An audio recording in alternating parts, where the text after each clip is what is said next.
दोस्तों, हम आज बात कर रहे हैं एक ऐसे जियोपॉलिटिकल डेवलपमेंट की जो भारत की फॉरेन पॉलिसी की लिमिटेशंस को उजागर करता है। जहां एक तरफ हम विश्व गुरु होने की बात करते हैं, वहीं दूसरी तरफ हम अमेरिका के सामने झुक गए।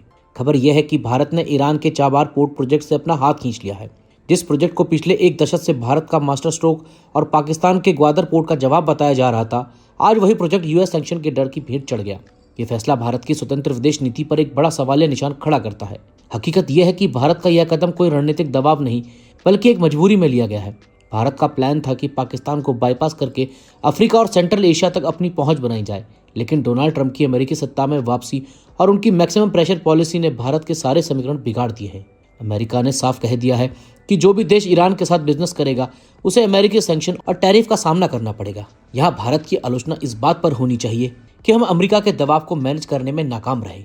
भारत और अमेरिका के बीच 86 बिलियन से ज्यादा का व्यापार है। जाहिर है कि भारत एक छोटे पोर्ट के लिए अपनी पूरी इकोनॉमी को जोखिम में नहीं डालना चाहता था, लेकिन इसका दूसरा पहलू यह है कि एक तरफ हम खुद को ग्लोबल सुपर पावर या विश्व गुरु के तौर पर प्रोजेक्ट करते हैं। जब अमेरिका आंख दिखाता है तो हमें अपने स्ट्रेटेजिक इंटरेस्ट से पीछे हटना पड़ता है। यह दिखाता है कि हमारी डिप्लोमेसी अभी भी अमेरिकी इकोनॉमी पर ज्यादा डिपेंडेंट है। इस पूरे मामले में भारत ने डैमेज कंट्रोल की कोशिश की है। रिपोर्ट के अकॉर्डिंग भारत ने प्रोजेक्ट से निकलने के लिए ईरान को 120 बिलियन यानी करीब 1000 करोड़ रुपए का भुगतान कर दिया है। इसे आप आसान भाषा में एक एग्जिट फी या हर्जाना कह सकते हैं। भारत ने यह पैसा देकर प्रोजेक्ट का कंट्रोल वापस ईरान को सौंप दिया है, ताकि भारतीय कंपनियों और बैंकों पर अमेरिकी डंडा ना चले।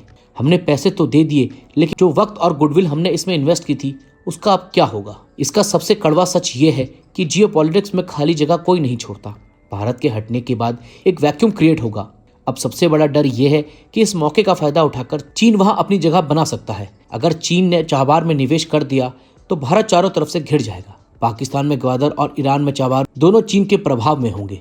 ये भारत की सुरक्षा के लिए एक भयानक सपना साबित हो सकता है। कुल मिलाकर चाबार से पीछे हटने का फैसला ये साबित करता है कि आज के दौर में स्ट्रेटेजी पर इकोनॉमी हावी है। यह भारत के लिए एक रियलिटी चेक है कि जब बात अमेरिका जैसे ताकतवर देश के हितों की आती है तो हमें अपने कदम पीछे खींचने पड़ते हैं, चाहे उससे हमारा कितना ही नुकसान क्यों ना हो।